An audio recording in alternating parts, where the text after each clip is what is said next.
Ammar TV.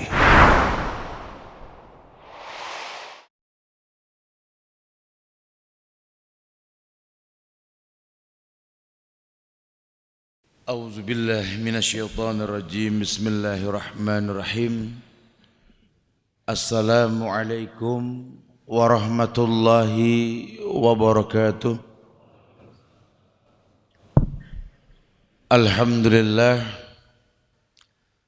Alhamdulillahilladzi ja'ala kulla syai'in fi hadhihi dunya khairan lana lina'mala salihan litanawulil jannah min babi husnil khatimah. Wa innal hamdalillah nahmaduhu wa nasta'inuhu wa nastaghfiruh wa na'udzu billahi min sururi anfusina wa min sayyiati a'malina. May yahdihillah fala mudilla lah wa may yudlil fala hadiya lah. Ashhadu an la ilaha illallah wahdahu la syarika lah wa ashhadu anna Muhammadan abduhu wa rasuluh. Ya ayyuhalladzina amanu taqullaha haqqa tuqatih wa la tamutunna illa wa antum muslimun.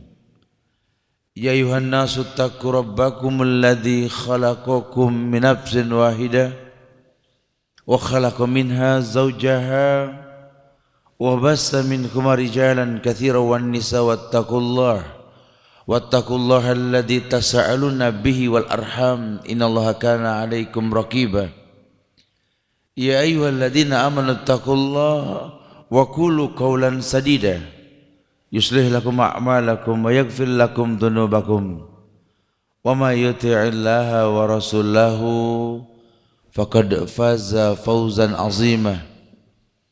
Amma ba'du fa inna ahsanul kalam kalamullah wa khairal huda huda Muhammadin sallallahu alaihi wasallam wa syarrul umuri muhdatsatuha wa kullu muhdatsatin bid'ah wa kullu bid'atin dhalalah wa kullu dhalalatin finnar.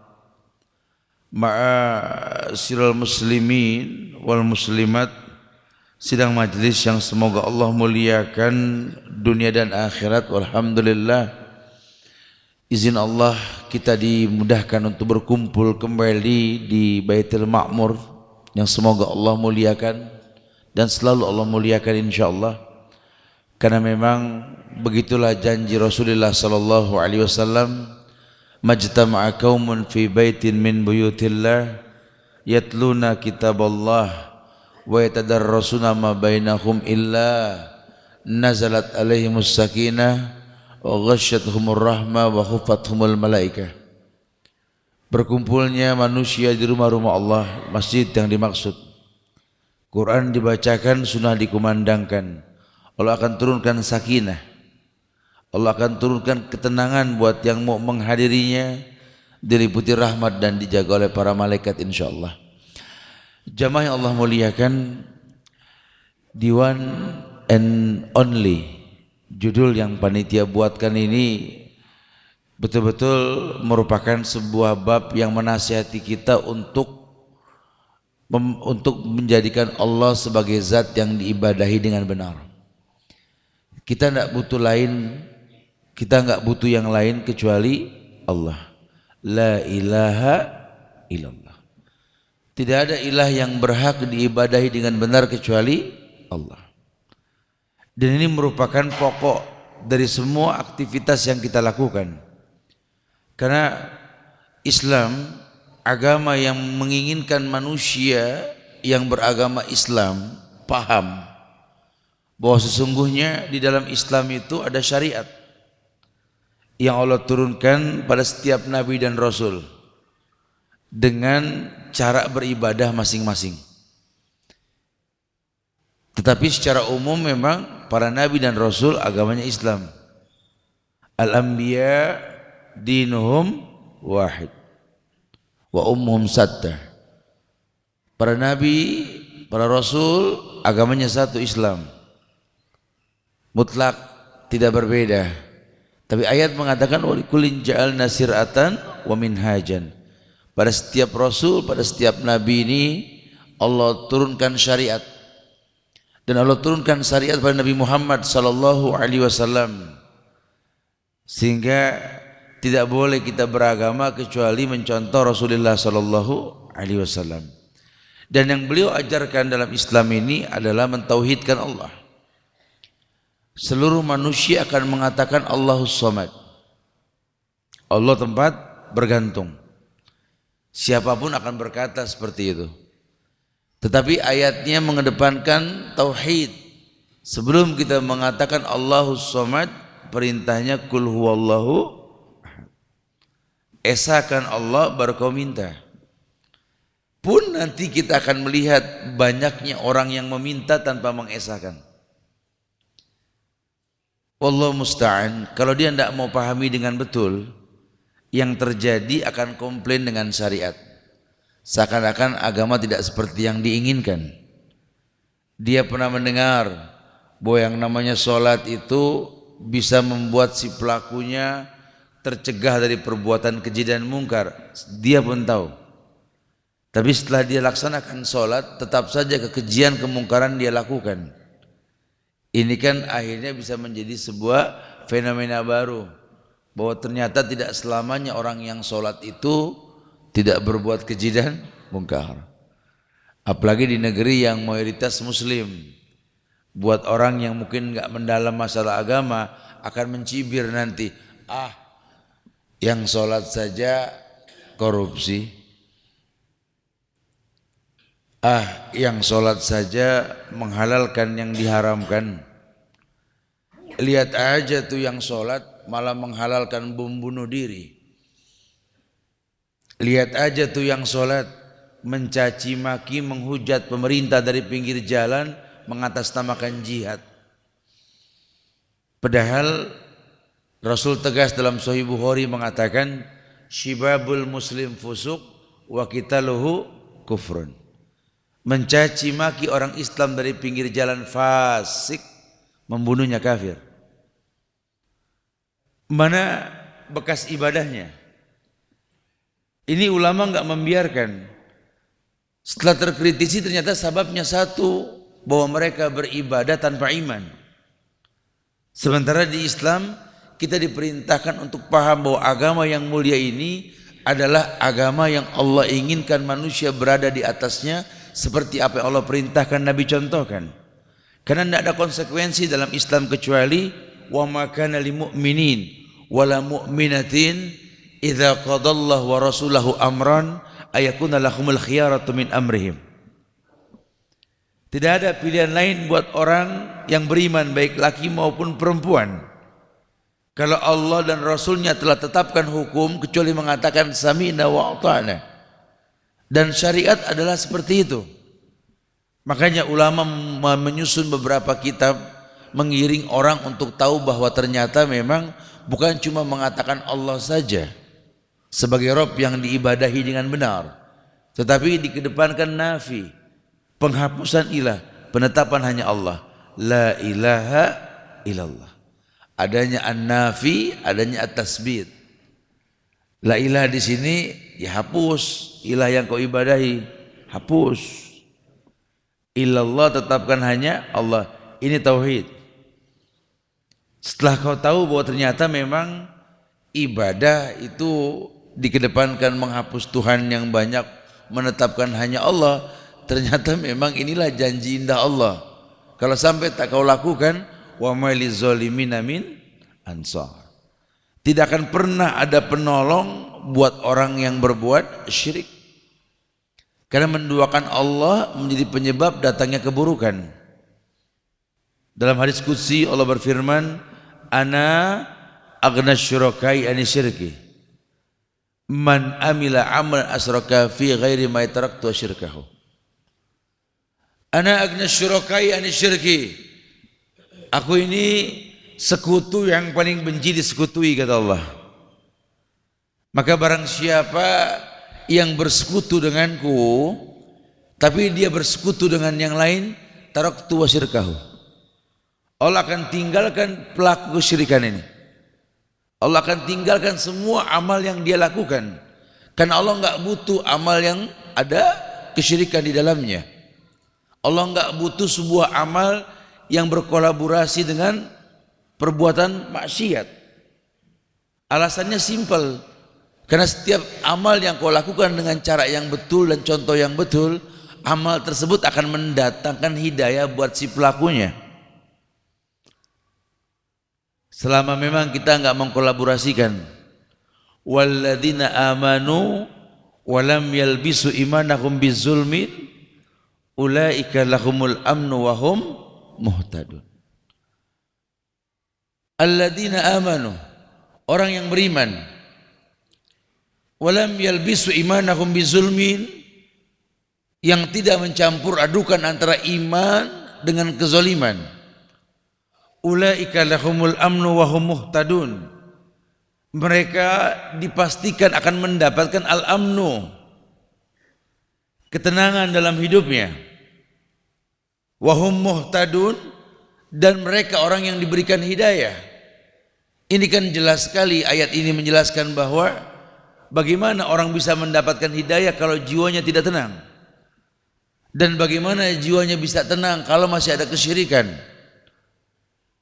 Baik secara pribadi maupun secara umum. Karena tidak mungkin datang keberkahan tanpa cara yang dicontohkan Rasulullah sallallahu alaihi wasallam. Kan kita pengen betul tinggal di negeri yang Allah turunkan keberkahan dari langit dan bumi. Dan turunnya ini bukan dengan maksa Allah untuk menurunkan itu. Karena Allah sudah kabarkan tentang hukum sebab akibat. Walau anna ahlal qura amanu wattaqau lafatahna alaihim barakatim minas samai wal ard. Kalau seandainya seluruh masyarakat di atas muka bumi, di negeri-negeri di muka bumi ini beriman dan bertakwa kepada Allah, lafatahna alaihim barakatim minas samai wal ard. Allah akan bukakan keberkahan dari langit dan bumi. Masya Allah. Janji Allah, Allah jamin, sehingga kita berani mengatakan sebagaimana doa yang diajarkan dalam surat Yusuf ayat 101, anta waliyyi fid dunya wal akhirah tawaffani musliman wa alhiqni bis sholihin.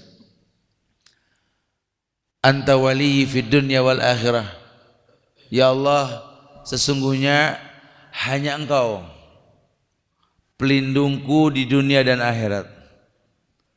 Ar-Rahman Nir-Rahim.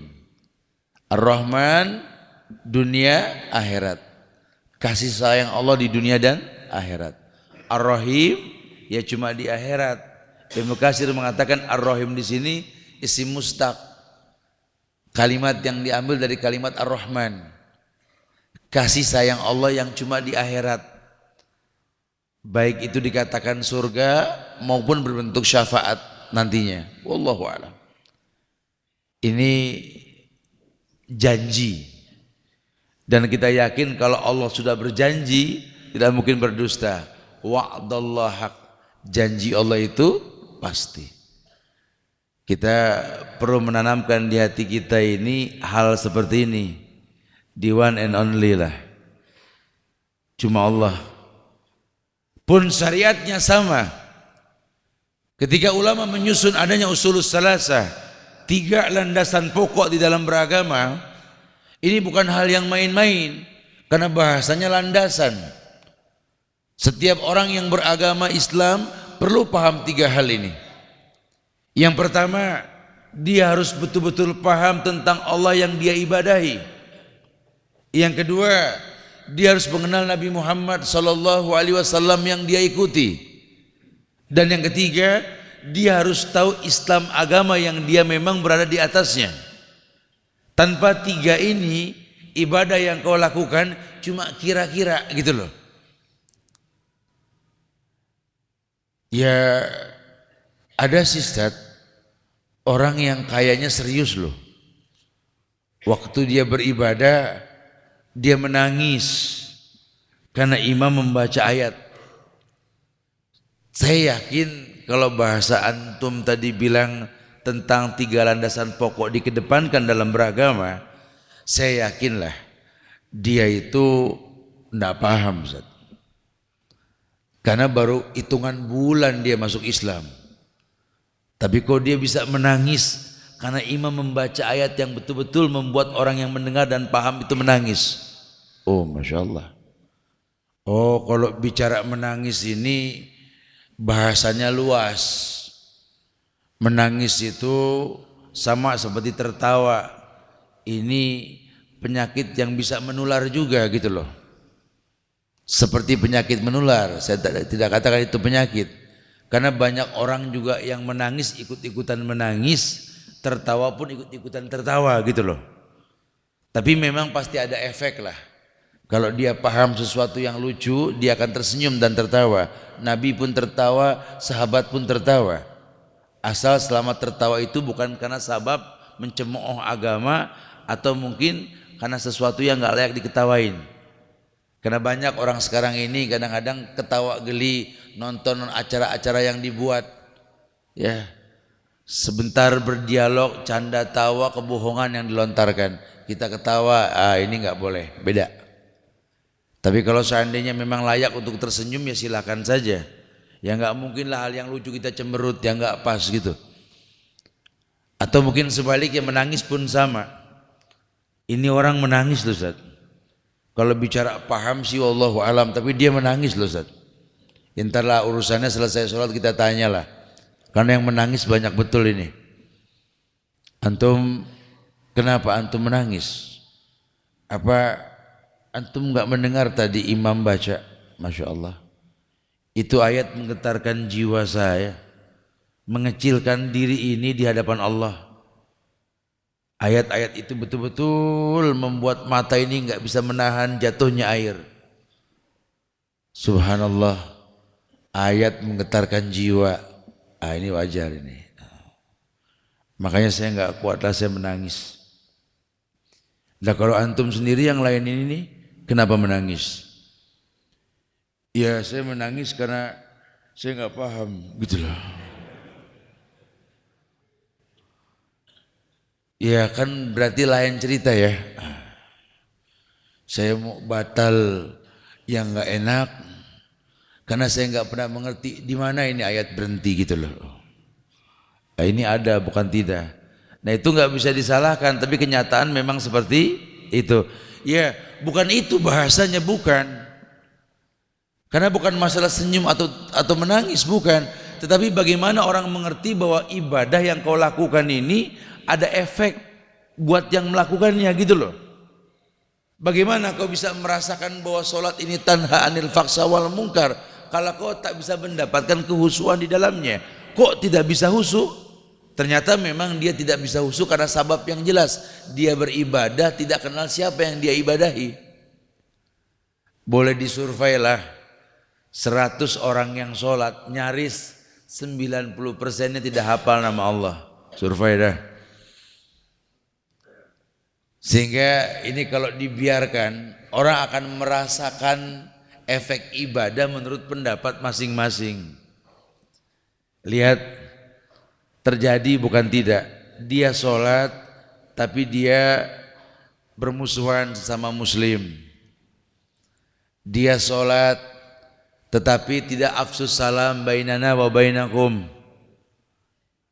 Dia sholat tapi sama orang tuanya ribut. Kalau sepintas kita lihat dari cara dia sholat mah husu. Bahkan saya yakin sekali tiap gerakannya itu berlandaskan dalil loh. Karena memang dia belajar tentang sifat sholat Rasul.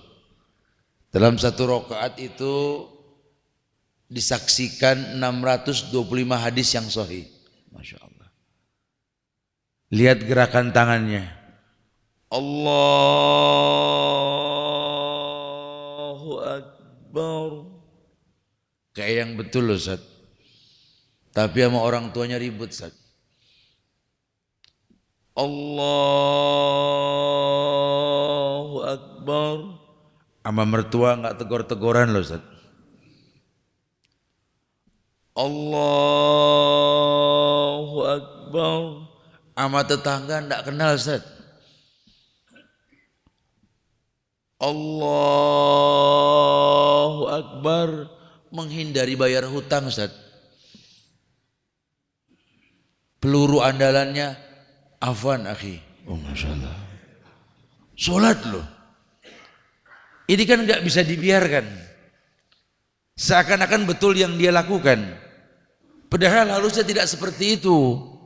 Ini kalau sudah begini sudah kewajiban diri masing-masing. Karena sifat agama ini kan ku anfusakum wa ahlikum nara. Kita nggak disibukkan dengan agama orang lain. Tuba liman sagol aibuan uyubin nas. Bahkan beruntung orang yang sibuk dengan aib dirinya sendiri ketimbang aib orang lain. Maka kalau dia berilmu dia akan cari sababnya ini. Jadi salah satu sababnya ya ternyata memang dia tidak mentauhidkan Allah dengan benar. Dan dia tidak beragama Islam dengan benar. Dan dia tidak bernabikan Muhammad dengan cara yang benar. Ada konsekuensi yang perlu diperhatikan. Kalau kau berkata Allahu Rabbi, kau mengatakan Allahu Somad, tolong kedepankan tauhid yang benar. Makanya ulama mengatakan bahwa la ilaha illallah memiliki rukun dan syarat. Rukunnya adalah an-nafi wal isbat tadi. Yuk mulai hapus Tuhan, hapus yang diibadahi selain Allah. La ilaha illallah, tetapkan hanya Allah. Ini bahasa simpel nih. Ya, karena nanti banyak juga orang yang nggak bisa mempraktekkan. Jadi dia yakin bahwa Tuhan yang dia ibadahi dengan benar adalah Allah, tetapi dia masih menerima Tuhan-Tuhan lain yang dia ibadahi selain Allah. Ini sudah batil. Sengaja tidak disengaja pasti merusak ibadah yang dia lakukan. Syaratnya pun sama, dia butuh ilmu lah. Karena nanti banyak juga orang yang mengangkat Allah sebagai zat yang diibadahi, tapi dia nggak pernah berilmu tentang Allah. Padahal Allah perintahkan fa'lam annahu la ilaha illallah. Ada perintah berilmulah kamu tentang la ilaha illallah. Ini tiap orang diperintahkan bahasanya fa'lam, bukan fa'lamu, tapi fa'lam. Setiap orang ini disuruh berilmu tentang la ilaha illallah. Kalau kamu sudah berilmu tentang zat yang kau ibadahi dengan benar dan kau sudah paham bahwa la ilaha illallah itu la ma'buda bihaqqin illallah, tidak ada yang berhak diibadahi dengan benar kecuali Allah, kesananya gampang udah. Allah jamin ini manusia ini layak untuk ditolong, layak untuk dibantu. Apalagi kalau sampai level dia menghiasi yang wajib dengan yang sunnah. Ini janji Allah jelas. Hatta uhibbahu, kata Allah, sampai aku bisa jatuh cinta sama orang yang seperti ini. Dia menghiasi yang wajib dengan yang sunnah karena dia tahu bahwa kewajiban ini mendatangkan kebaikan. Kalau dia sudah berilmu, otomatis dia akan menjadi orang yang yakin dengan sendirinya. Karena enggak setiap orang bisa yakin pada ibadah yang dia lakukan kalau dia enggak berilmu. Bagaimana mendatangkan keyakinan? Berilmulah. Pun keyakinan datang dengan tahapan. Yang pertama mungkin bicaranya ini ilmu yakin karena dia berilmu di awal. Kemudian ainul yakin. Dia yakin karena melihat. Ya tentu karena berilmu dulu dia melihat timbul keyakinan. Kalau terkolaborasi antara ilmu dan ilmu yakin dan ainul yakin, maka dia akan hakul yakin dengan sendirinya. Keyakinan yang mantap. Dan Islam ini agama yang memang butuh pelatihan. Kayak anak yang umur 7 tahun suruh latih sholat dah. Kalau sudah bisa dilarang, diperintah, diajak dialog 7 tahun lah. Ajarkan anak ini adab. Adibu auladakum fis sab'in. Ajarkan anakmu ini adab dalam hidup, dalam ibadah ketika usia 7 tahun. Monggo bawa ke masjid, ajarin sholat. Kita bicara tarbiyah. Kalau sampai ini anak biasa sholat 3 tahun ke depan, di usia 10 tahun dia tidak sholat, boleh pukul.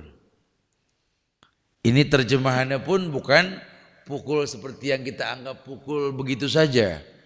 Karena secara umum anak 10 tahun itu belum balik. Belum balik. Pun dia tidak sholat, tidak dosa karena belum balik. Apa terjemahannya? Kok sampai boleh dipukul, Ustaz? Ini lebih kepada bahasa jaminan. Kalau dia sudah terbiasa selama 3 tahun sholat, di usia 10 tahun tidak mungkin dia tinggalkan sholat. Begitu bahasanya. Jadi jangan sampai kita terjemahkan sendiri. Ada orang nyerut tongkat, sampai licin betul tuh tongkat. Ada yang diamplas. Wih, pada mau ngapain? Pada bikin tongkat. Namset. Buat apa? Anak minggu depan 10 tahun. Oh gitu. Bukan begitu bahasanya ya. Bukan, karena memang bukan seperti itu. Ya, jangan diterjemahkan seperti itu, tidak. Agama ini tidak ada paksaan, agama ini nggak menyakiti gitu loh.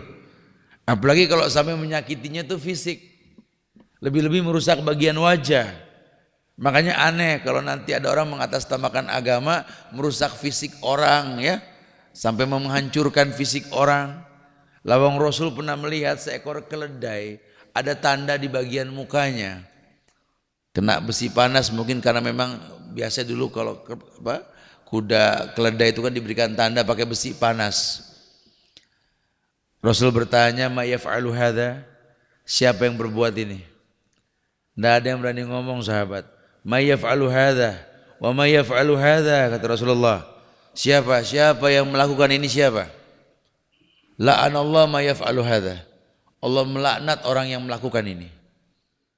Bahkan keledai yang diberikan tanda di bagian wajahnya disakiti untuk sesuatu yang baik, Allah melaknat si pelakunya, apalagi manusia. Makanya aneh sekali kalau nanti sampai-sampai kita melihat ada orang mengatasnamakan Islam merusak, menyakiti, menzolimi, bahkan sampai tahapan membunuh. Aneh. Oh kami sih tidak membunuh, Ustaz, cuma mengabarkan. Orasi Anda membunuh dia. Ingat, dalam Islam ini sesuatu yang haram, semua jalannya juga haram. Anda tidak membunuh, cuma tingkah laku Anda menjadi penyebab orang lain membunuh, itu terjadi. Anda tidak pernah melarang orang sholat di masjid. Iya, siapa sih yang menyaksikan Anda melarang? Tidak ada. Lawang masjid terbuka kok, pintu gerbang nggak digembok, siapapun bisa masuk. Tapi kenapa kok masjid tersebut kosong? Seakan-akan nggak ada orang yang sholat, sementara orang Islamnya banyak. Ya tanya aja sama orang yang nggak sholat di masjid, tanya. Antum kenapa nggak sholat di masjid? Ya malas aja. Loh kok malas? Munafik, hati-hati. Idza qamu ila sholati qamu kusala. Maaf. Kalau bicara munafik saya juga paham, Pak, bukan tidak. Tapi saya enggak mau sholat karena ada dia. No. Ternyata ada penyebab orang enggak suka sholat. Ini yang kita jujur ya, banyak yang enggak paham dalam masalah ini. Kenapa zaman Rasul kok masjid ini makmur, penuh dengan orang yang sholat, bahkan sampai terceloteh dalam lisan Rasul, kan kubakar rumah orang yang tak berjamaah di masjid. Ini pun nggak bisa dipraktekin langsung. Habis sholat subuh, buru-buru turun bawa jerigen. Apaan tuh? Bensin. Buat Anda mau bakar rumah yang nggak sholat. Bukan begitu bahasanya ya. Itu hadis turun di akhir hayat Rasulullah Sallallahu Alaihi Wasallam. Kita suka lupa hadis lain yang mengatakan ju'ilal ardo li ummati masjidan. Dijadikan bumi ini untuk umatku masjid. Kalau bicara di masjid ya afdal. Afdalu salatul mari fi baiti illal maktubah. Sebaik-baik salat seseorang di rumah kecuali yang wajib di masjid. Berarti derajatnya di atas afdal. Cuma ulama enggak ada yang memerintahkan orang mengulang salat kalau sudah salat di mana saja, betul? Ini kalau di negeri-negeri Islam sudah jadi sebuah tradisi. Dimanapun mereka mendengar azan, kalau ada masjid, masjid yang utama.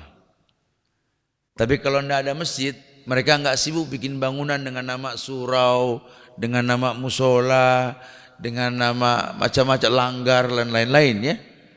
Mereka gelar sejadah dimanapun dia sholat, dahsyat. Kita boleh budayakan nih, anak-anak muda jangan alasan gara-gara main basket atau futsal atau mungkin bermain sebuah permainan, azan berkumandang tidak sholat, alasannya masjid jauh, nggak ada. Di tempat di mana kau berada kau dengar sholat, jadikan tempat tersebut masjid, itu boleh dibiasakan. Tapi kalau ada masjid lebih utama, maka demi Allah merugilah orang yang tidak sholat di masjid. Loh kok bisa sampai sejauh itu Ustaz? Dia berilmu. Dia orang yang tahu betul-betul bahwa beginilah cara beragama. Karena Rasul mencontohkan dengan bahasa yang mudah. Beliau membuat orang tertarik dengan masjid. Seluruh ibadah bisa dikumpulkan di masjid. Dari mulai yang namanya sholat, bermusyawarah, bersedekah, dan lain sebagainya yang berkaitan dengan ibadah, masjid boleh menjadi wadah. Tapi belum lama kemarin terjadi di beberapa masjid yang ada di negeri kita ini berubah fungsinya masjid menjadi kandang binatang, betul? Tiap Idul Adha masjid berubah fungsi menjadi kandang sapi, kandang kambing, domba dan sejenisnya. Sangat disayangkan sekali mengatasnamakan agama tapi merusak agama. Dia lupa salah satu dakwah Rasulullah SAW ketika Futuh Mekah itu menghancurkan dan memindahkan berhala-berhala yang dulu diibadahi di seputar Ka'bah dan orang menyembelih di seputar Ka'bah. Kemudian dipindahkan, kalau sekarang dekat Jabal Kurban dekat Gua Hiro sebelah sananya itu ya. Tidak ada lagi orang berkurban di seputar Masjidil Haram. Nah, belakangan ini orang nggak sampai ke sana berpikirnya, sehingga kadang-kadang terdengar di telinga ini perkataan orang-orang non-Muslim. Mereka seakan-akan bangga ada non-Muslim yang beragama dengan cara bernyanyi, tapi setiap hari raya mereka tidak pernah ada konser musik di dalamnya gitu loh. Sehingga tidak ada kotor-kotor di tempat ibadah mereka. Ini segelintir orang-orang Buddha, Tionghoa dan lain sebagainya ya. Mereka membuat ritual pesta kembang api ketika acara-acara kegiatan ibadah mereka. Tapi tidak pernah bekas kembang api tersebut merusak tempat ibadah mereka. Tapi lihat Muslim dengan nyamannya mengotori masjid tersebut. Padahal membagikan daging korban di masjid boleh, itu ibadah sedekah. Tapi kalau miara binatang di masjid, ini yang tidak ada dalam Islam. Ini kalau nggak diperhatikan dengan cara yang betul, tak terasa kita merusak agama kita dengan sendirinya. Itu belum lagi kita bicara bahwa ibadah tersebut dia dengar selevel dengan yang namanya sholat. Allah perintahkan fasolli li rabbika wanhar. Sholatlah kamu untuk Rabb kamu, hanya untuk Allah, menyembelihlah kamu. Berarti syarat orang yang menyembelih ketika Idul Adha ya sholat. Bagaimana orang yang enggak sholat Ustaz? Ya ulama katakan batal penyembelihannya. Tapi nyaman sekali kemarin orang ketika Idul Adha menitipkan sembelihan sama orang yang dia enggak tahu agamanya. Bermodalkan melihat baliho dan spanduk main transfer saja. Ketika ditanya siapa yang nyembelih nanti? Wallahu alam, gitulah. Wallahu alam itu Ustadz apa siapa? Ya wallahu alam gitu ya. Dia tidak tahu siapa yang menyembelih. Sementara ayat tegas mengatakan fasolli li rabbika wanhar. Salatlah kamu untuk Rabb yang menciptakan kamu, menyembelihlah kamu. Ada perintah, kalau memang kamu tidak sanggup menyembelih, tolong wakilkan sama orang yang kamu tahu agamanya. Karena ayat ini menegaskan tidak ada sembelihan pada Idul Adha kecuali orang tersebut muslim dan dia sholat. Karena di luar itu nanti ada khilaf. Ada ayat yang mengatakan wa tu'mu ahlul kitab hillun lakum. Sembelihan ahlul kitab halal. Ada khilaf ya, kita tidak membahas di sini. Secara umum ayat mengatakan sembelihan ahlul kitab halal. Tapi maaf, itu untuk konsumsi. Seperti dagingnya pun akan berbeda nanti. Daging konsumsi dengan daging korban lebih banyak perbedaannya. Di mana letak perbedaannya? Usia. Kalau dia berilmu, dia akan perhatikan sampai ke sana. Kenapa? Karena konsekuensinya ibadahnya bisa rusak. Maka dia berusaha berilmu tentang hal ini. Dan dia berusaha untuk memperhatikan sampai seperti itu. Bagaimana dia bisa tahu bahwa ini adalah sebuah kebenaran? Ketika dia mengetahui apa yang dia lakukan adalah merujuk kepada Rasulullah Sallallahu Alaihi Wasallam. Maka dia hanya menjadikan Nabi Muhammad sebagai rujukan, tidak butuh yang lain. Hanya Muhammad Sallallahu Alaihi Wasallam. Dia pegang konsekuensinya. Ketika dia bersyahadat wa anna Muhammad Rasulullah, bahwa Nabi Muhammad hamba dan rasulnya, abduhu wa rasuluhu. Dia tahu sekali kalau diperintahkan Muhammad abduhu wa rasuluhu, Nabi Muhammad hamba dan rasulnya. Kita suruh perhatikan, kita punya Nabi ini hamba Allah. Kenapa? Karena memang dia manusia. Sebagaimana dikatakan ana basarum mislukum yuha. Aku manusia biasa, cuma aku dapat wahyu. Berarti kalau Nabi Muhammad manusia biasa, gampang kita mencontoh agama melalui beliau. Beliau mengangkat tangan setiap sholat. Lihatlah cara beliau mengangkat tangan. Karena tangan kita sama tangan Rasul mirip. Kalau dibilang sama sih enggak. Lihatlah bagaimana cara Rasul menikah. Lihatlah bagaimana cara Rasul mengajarkan bercerai. Lihatlah bagaimana cara Rasul mengajarkan sholat. Lihatlah bagaimana cara Rasul mengajarkan umroh dan haji. Karena dia manusia. Lihatlah bagaimana Nabi mengenakan sepatu sandal.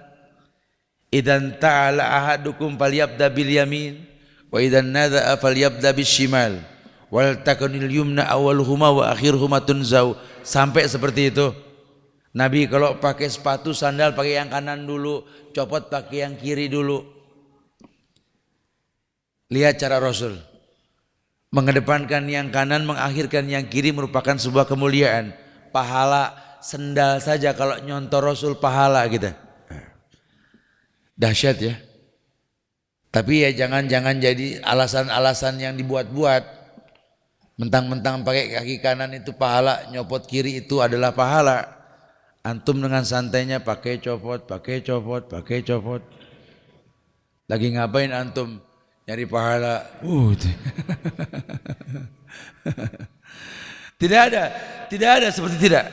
Yuk ta'atuhu fima amar. Belajar mengerti bahwa the one and only kalau buat Rasul ta'atuhu fima amar. Kita taat ke Rasul. Taat apa yang beliau perintahkan. Ijtinabu mimman naha alaih. Menjauhkan semua yang beliau larang. Karena beliau mengatakan manahaitukum an syai'in fajtanibuhu wa ma amartukum bihi fa'tu minhu mastata'tum. Apapun yang kuperintah, apapun yang kularang sudah jauhkan kata Rasul.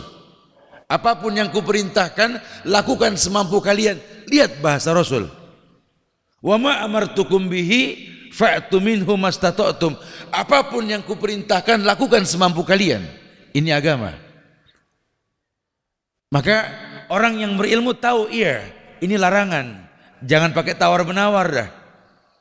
Oh ya, ini perintah, lakukan semampu kalian. Sehingga nanti kalau memang ada orang yang mau menerabas larangan, antum jangan takut, buru-buru amar ma'ruf nahil mungkar loh. Darul mafasid muqaddam ala jalbil masoleh. Belajar mencegah sesuatu yang buruk untuk terjadi lebih dikedepankan ketimbang melakukan kebaikan. Jangan. Udah jangan coba, perbodan udah, gitu loh. Tapi kalau bicara perintah, mastata'tum, coba jangan menjadi hakim buat agama orang lain. Karena kesempurnaan dengan waktu dan ilmu, bukan dengan ucapan kita. Ini banyak orang yang nggak sabar. Ketika ngelihat orang sedang proses ada perubahan, pengen langsung bisa berubah, ya nggak bisa. Yang ada keributan. Lihatlah cara Rasulullah Sallallahu Alaihi Wasallam menyikapi sahabat-sahabatnya yang bisa masuk Islam langsung. Lihat, orang yang pertama masuk Islam ya istrinya sendiri, Khadijah. Lihatlah bagaimana Abu Bakar masuk Islam. Lihat keluarga Al-Yasir, lihat Bilal dan seterusnya.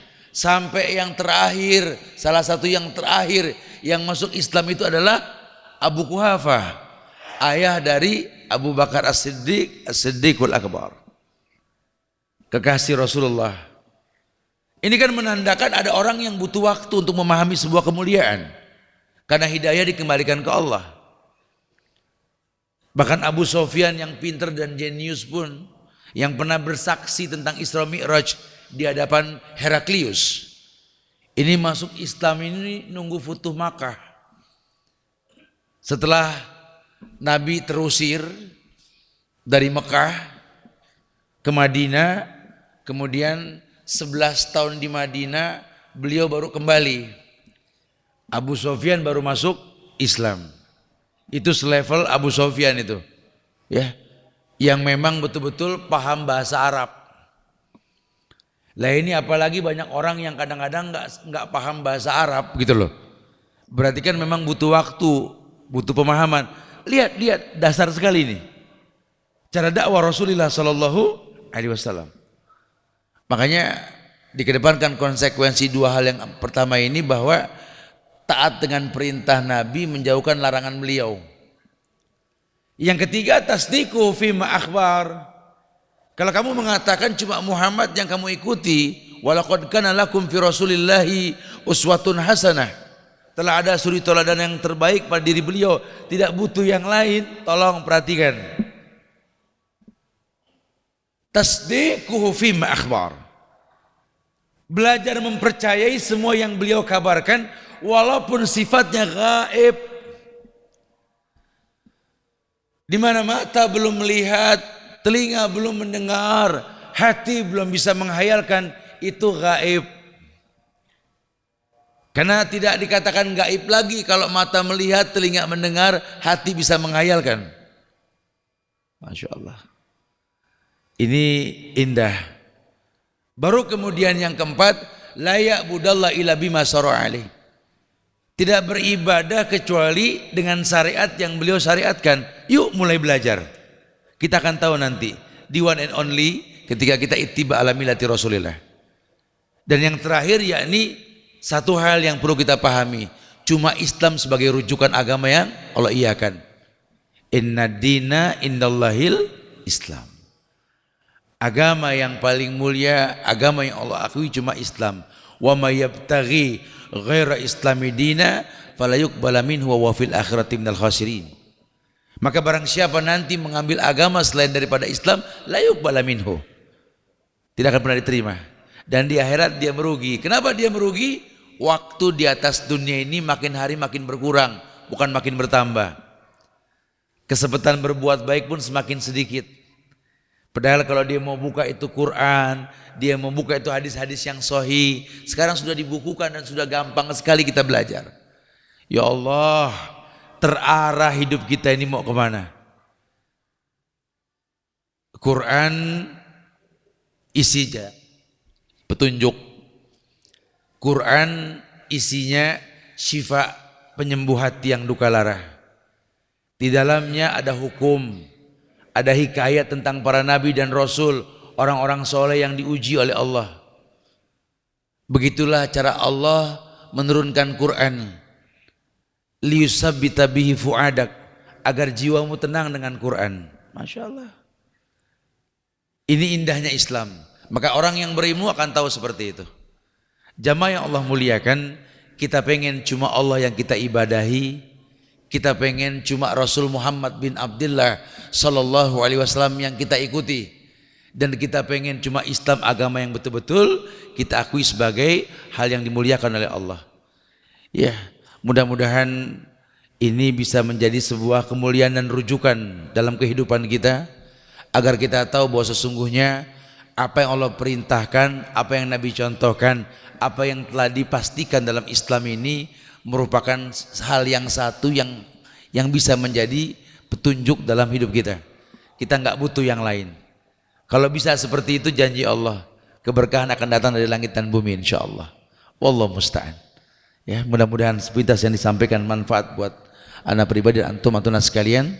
Mungkin kita bisa berdialog atau bertanya jawab, silahkan yang mau ditanyakan. Baik. Akhiru da'wana alhamdulillahirabbil alamin. Fadhal.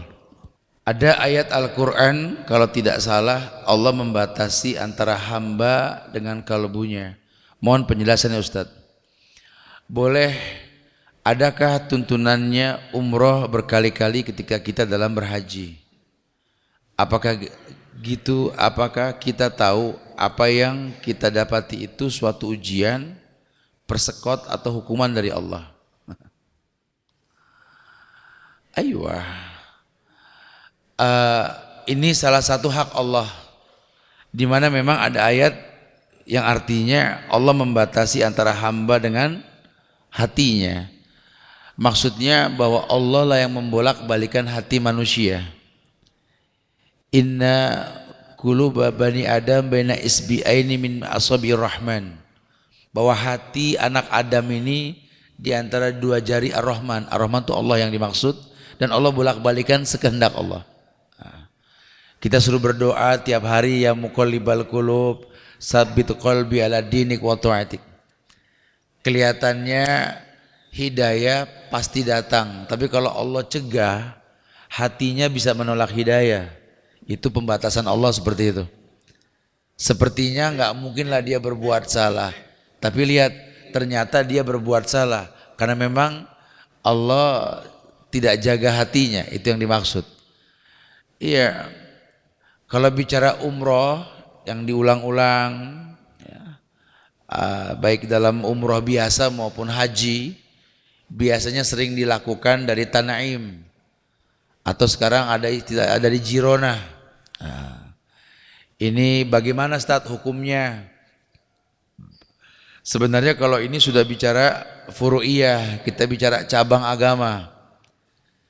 Nabi sudah katakan dengan tegas, khudhu anni manasikakum, ambillah cara umroh haji kalian dariku.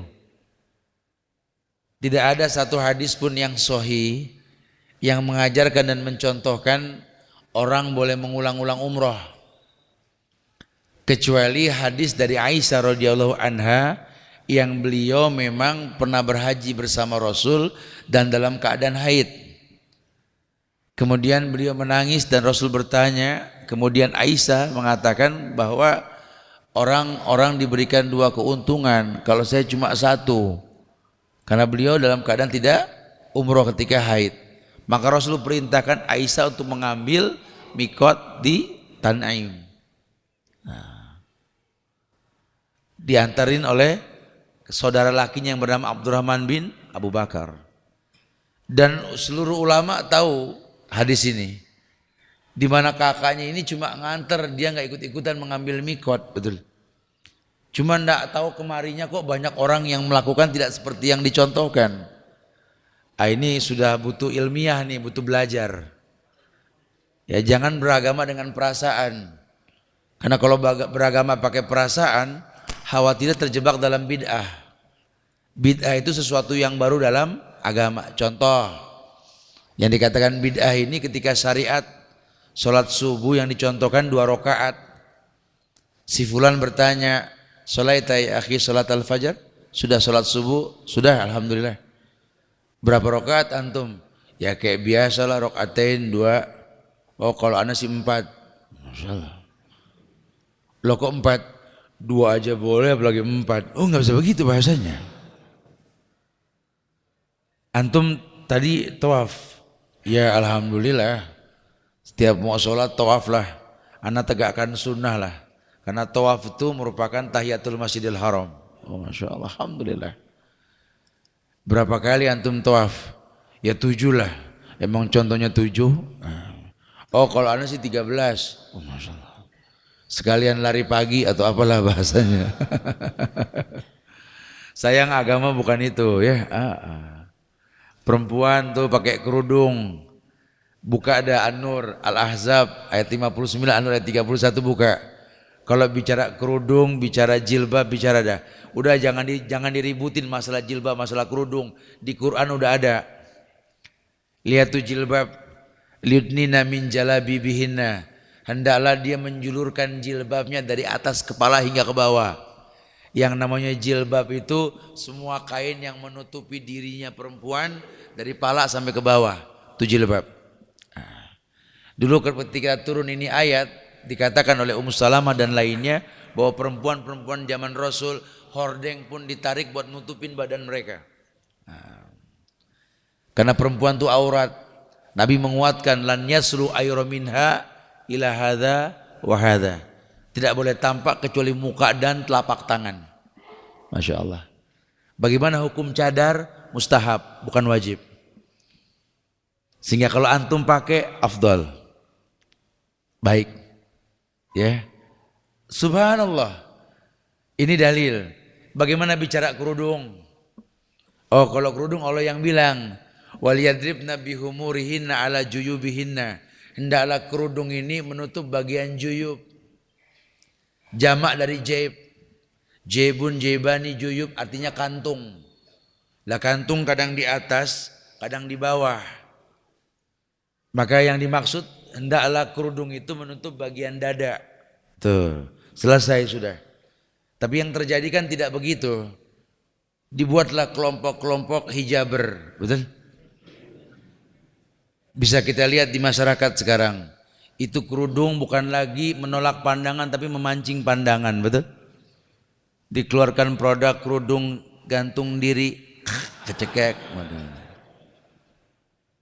Jilbab model robek di pundak. Atau mungkin model gaya ngimbuh nangka, macam-macam ya. Dibikin motif macam-macam sehingga sadar nggak sadar kau gunakan kerudung semboyan look at me gitu loh. Oh. Ini kan bahaya sekali. Ya. Kenapa? Karena kita enggak menjadikan hanya Quran sebagai rujukan. Tersesat kita kalau sudah begitu. Ya wa iyadu billah wa na'udzubillah. Maka enggak diperbolehkan ya. Jadi yuk kita belajar. Bukan cuma sekedar berdebat dan jauhkanlah perdebatan. Belajarlah. Saya pengen umrohnya Rasul gimana sih? Karena Nabi sudah mengiklankan kan. Khudhu anni mana sikakum. Selesai. Sallu kama ra'aitumuni usolli. Salatlah kalian seperti kalian melihat aku salat. Masya Allah sudah mudah sekali bahasanya. Apakah kita tahu Ustaz, apa yang kita dapati itu suatu ujian, persekot, hukuman dari Allah? Iya, yang namanya ujian itu adalah kehidupan, fitnah. Mungkin yang dia maksud di sini ini ujian atau ini azab, kali begitu ya. Karena banyak orang ini suka salah sangka mana ujian, mana azab. Saya sempat sampaikan di masjid mana kemarin itu ya. Ada orang yang saya tahu dia sholat juga enggak. Ibadah boro-boro dah, kalaupun dia lakukan bolong-bolong. Ngaji ya, kalau lagi mood gitu ya. Sama orang tua enggak akur, bertetangga susah. Dilala satu waktu dia merasakan sakit. Banyak masalah dalam hidupnya.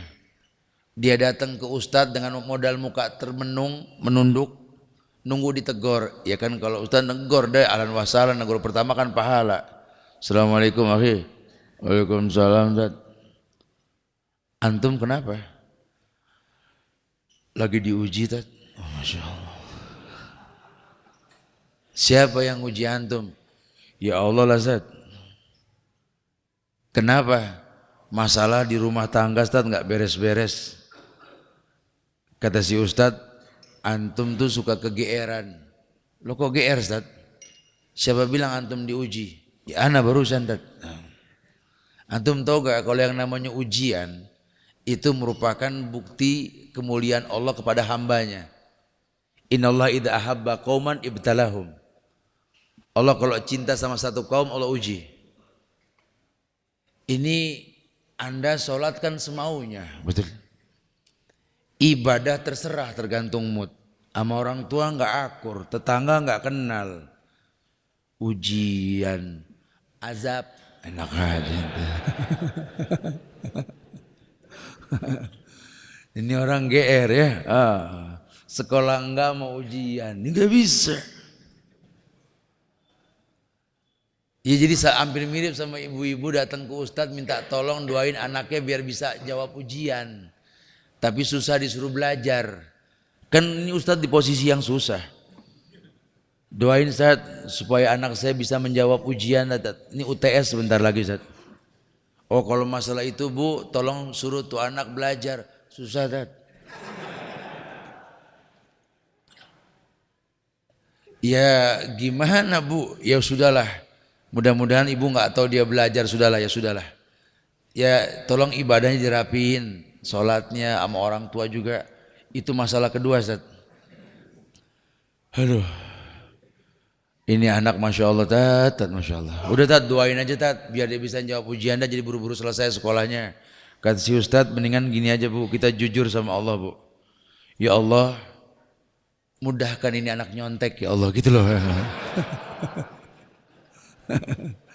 Lah nggak mau belajar ibadah gak durhaka didoain suruh bisa jawab ujian ini kan aneh.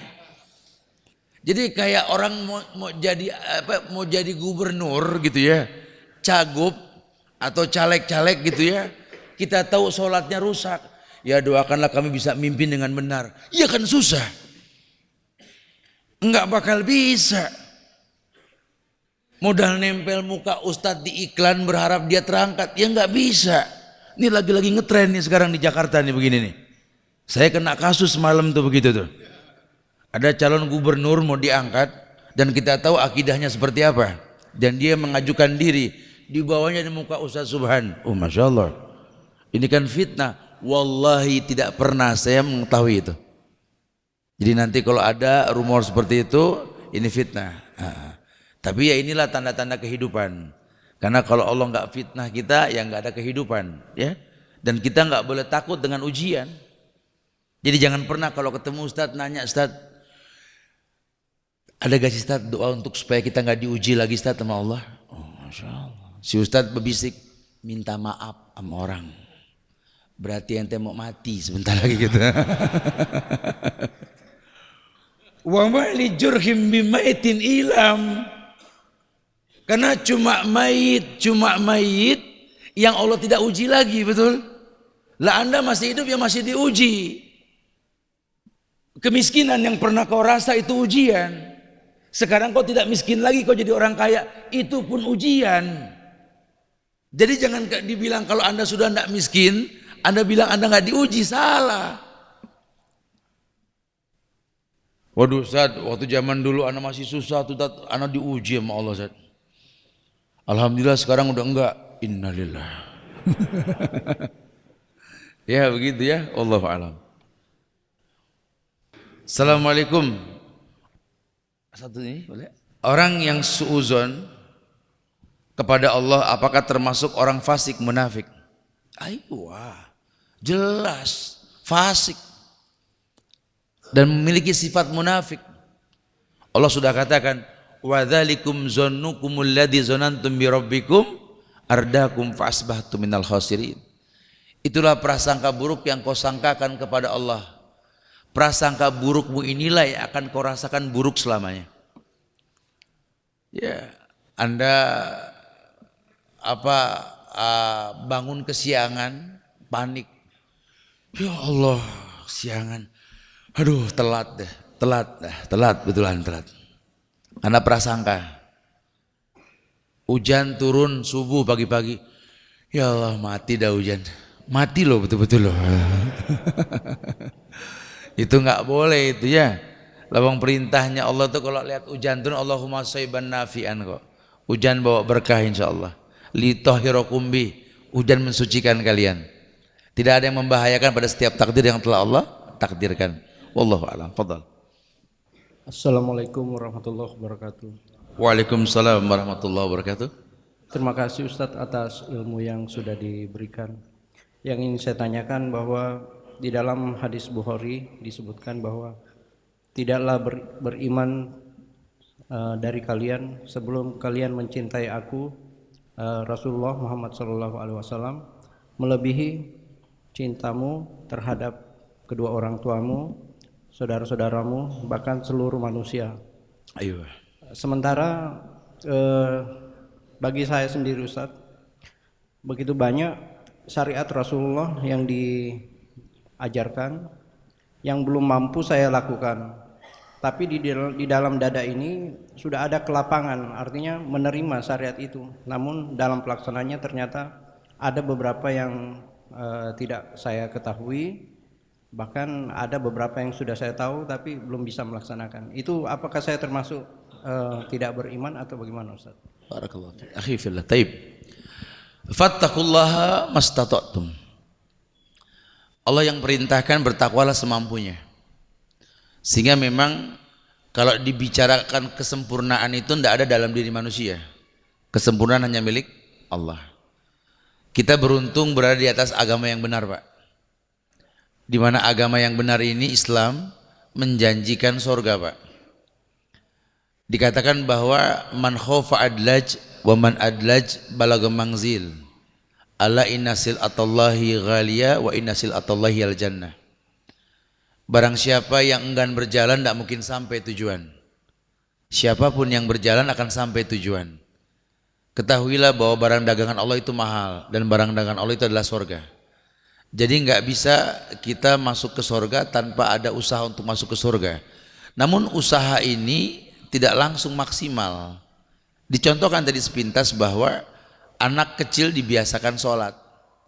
Karena terbiasa dia akan merasakan betapa sholat seperti yang dijanjikan, tanha anil faksa wal munkar.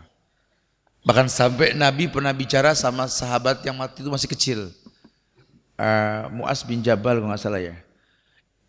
Ketika beliau mengatakan kepada anak kecil tersebut, annal ummata law ijtama'at ala ayaduruka la yaduruka illa bisyai.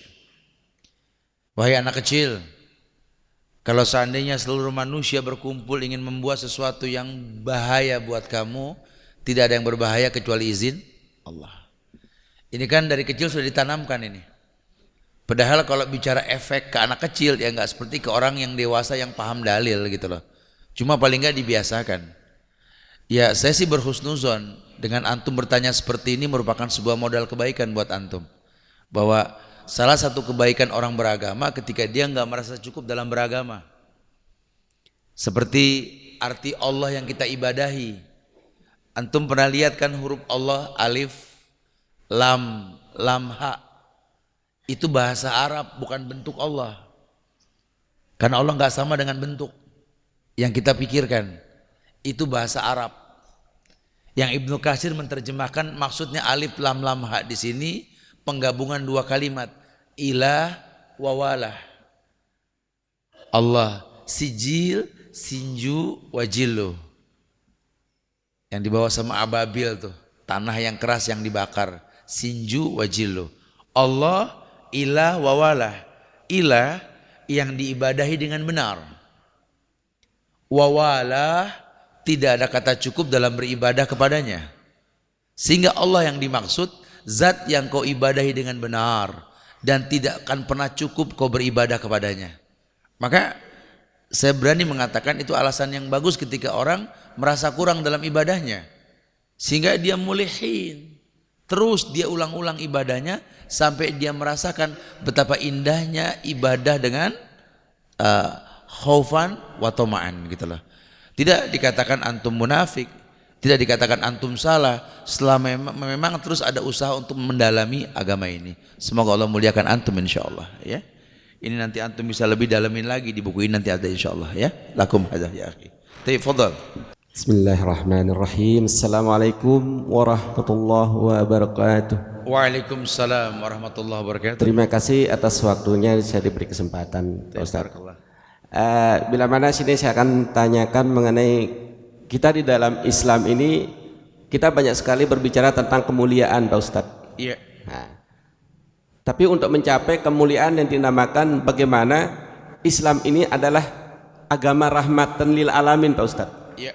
Nah, tapi di dalam pelaksanaan untuk mencapai rahmatan lil alamin ini yang masih dalam arti masih kacau balau untuk mencapai rahmatan lil alamin ini. Ketika bila mana dikatakan tidaklah beriman seseorang ketika dia tidak bisa memuliakan tetangganya. Dan akhirnya yang saya tanyakan ini di tengah isi daripada rahmatan lil alamin ini, di mana letak kemuliaan daripada Islam ini sendiri. Itu aja. Terima kasih atas waktunya. Assalamualaikum warahmatullahi wabarakatuh. Iya. Bicara Islam rahmatan lil alamin ini memang ini bahasan yang kita lakukan dari awal kemarin kita di Bali hingga nanti siang kita akan sampaikan lagi tabligh bahwa Islam rahmatan lil alamin ini sudah merupakan statement Islam itu sendiri gitu loh, yang Allah perintahkan dan Nabi sampaikan, sehingga menjadi ukuran kita bahwa rahmat itu apa sih sebenarnya? Kasih sayang. Bahwa Islam ini merupakan agama yang menjanjikan kasih sayang untuk alam ini, sehingga selama itu alam tidak akan pernah tidak mungkin Islam tuh nggak diterima gitu harusnya. Ya alam yang dimaksud ya bumi, baik darat, laut maupun udara gitu. Yang Allah katakan huwallazi ja'ala lakumul arda dzalulan famsu fi manakibiha. Allah jadikan bumi ini mudah, maka manfaatkan kemudahan tersebut gitu loh. Makanya aneh sekali kalau seandainya ada orang mendakwakan Islam kok jadi ribut sama orang tua. Ya, orang mendakwakan Islam kok jadi ribut antara orang Islam. Orang mendakwakan Islam kok malah mencaci maki orang Islam lainnya. Udahlah, jangan nimbrung dalam hal ini. Ini sering sekali terjadi kerusakan yang seperti itu. Wallahu musta'an. Ya, wallahu musta'an. Adab dalam dakwah yang memang tidak dipahami. Sementara Rasulullah SAW ini kan tegas mengatakan bahwa bu'istu li utammima makarimal akhlak. Aku diutus ini untuk menyempurnakan akhlak manusia. Lihatlah bahasa beliau yang mudah. Ketika beliau bersabda kepada para sahabat yang saat itu banyak banget orang-orang hebat, Abu Bakar, Umar, Utsman, Ali. Beliau katakan khiyarukum lin nisaikum. Khiyarukum li ahlikum wa ana khiyarun li ahli, kata Rasul. Sebaik-baik kalian wahai sahabat-sahabatku, ini sahabat yang udah gak diragukan hafalan Qur'annya lah. Sebaik-baik kalian adalah yang paling baik dengan wanita-wanita kalian. Wanita yang dimaksud ya ibumu, istrimu, adik kakak perempuanmu, anak perempuanmu. Pak, ukuran baik agama kita bisa memberikan dispensasi khusus buat orang perempuan di rumah kita. Cuma berapa banyak orang yang mendalami agama menjadi orang yang menakutkan di rumahnya. Tersenyum lebar bibirnya tertawa dengan teman-teman yang bertemu di masjid. Ahlan, ya Allah, apa kabar antum? Masya Allah. Sampai di rumah, kopi-kopi. Dah. Anak gak paham dia belajar sama ustadz siapa ini, anak gak paham gitu loh. Sibuk senyum kepada orang lain. Memberikan hadiah-hadiah yang berharga buat orang lain. Buat orang tua sendiri tidak seperti yang dia berikan ke orang lain. Lihat. Coba lihat, ini terjadi bukan tidak. Sebaik-baik kalian yang paling baik untuk keluarga kalian, dan aku orang yang paling baik untuk keluarga aku, kata Rasulullah. Ukurannya itu aja dulu deh. Sehingga ku anfusakum wa ahlikum narnya ke sana larinya. Agama yang kau pahami, agama yang kau berada di atasnya, itu manfaat yang pertama untuk dirimu dan keluargamu. Itu aja dulu. Lalu kalau kamu saja nggak merasakan nikmatnya agama, bagaimana kau sampaikan agama ini ke orang lain? Ya nggak bisa. Ingatlah perkataan para sahabat yang mengatakan dulu Yahudi Nasrani, kami pada zaman Rasul dulu Yahudi Nasrani melihat kami para sahabat bisa masuk Islam. Baru ngelihat, belum ngobrol loh. Kenapa? Ya kalau antum mau lebih mendalam lagi, antum akan lihat begini. Lihat agama di tangan ulama, lihat. Semoga dimudahkan duduk di majlis ulama tuh di seputar Madinah tuh. Masya Allah. Nabawi gitu ya. Itu kan yang datang berapa mazhab sedunia itu. Tidak pernah terjadi keributan kalau ulama yang menyampaikan, lihat. Seumur-umur adanya Nabawi. Masya Allah. Karena kalau antum mengerti bahasa Arab, memperhatikan yang disampaikan, betapa hikmah yang disampaikan. Bukan cuma orasi, bukan cuma selesai buku disampaikan, bukan. Agama itu memang nyaman, mata, gerakan, ucapan itu sesuai. Menjadi sebuah fenomena yang enak dipandang. Agama indah. Orang Islam itu wangi, orang Islam itu harum, orang Islam itu indah dipandang. Pernah mendengar nama Mus'ab bin Umair? Pernah mendengar? Mus'ab bin Umair.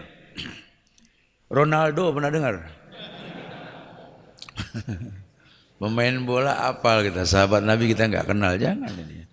Mus'ab bin Umair ini sahabat yang Rasul perintahkan untuk berdakwah di Madinah sebelum Nabi hijrah ke Madinah. Ini orang ganteng, orang kaya ini. Betul-betul good looking lah kalau orang sekarang bilang. Kenapa? Karena kelebihan Mus'ab bin Umair ini jarak sekian ratus meter itu tercium aroma tubuhnya yang wangi. Masya Allah. Jadi kalau orang mencium atana Mus'ab, Mus'ab datang, gitulah. Subhanallah ya. Ini kita bisa contoh ini. Saya katakan juga kemarin, orang Islam itu kalau tahu hukum tentang masalah sikat gigi, 10 kali minimal nih sikat gigi. Karena Rasul yang bilang, kalau tidak memberatkan umatku, kuperintahkan dia bersiwak setiap wudu dan sholat. Wudu berapa kali? Minimal 5 kali. Sholat berapa kali? Minimal 5 kali. 10 kali ini urusan sikat gigi doang. Ini kalau semua orang Islam tahu, dokter gigi pegel. Nggak ada pasien, betul. Tapi kan yang terjadi kasus kan, banyaknya orang Islam ini yang nggak memperhatikan gigi. Allahu Akbar dari mulut yang bau. Betul. Padahal kita tahu sekali bahwa setan suka sama yang bau dan jorok. Anda tuntut anak Anda jujur, sementara Anda nggak ajarkan dia untuk membersihkan mulutnya, bagaimana dia bisa jujur? Salat kita mengucap Allahu Akbar, tahmid, tahlil, semua kita baca dari mulut yang kotor.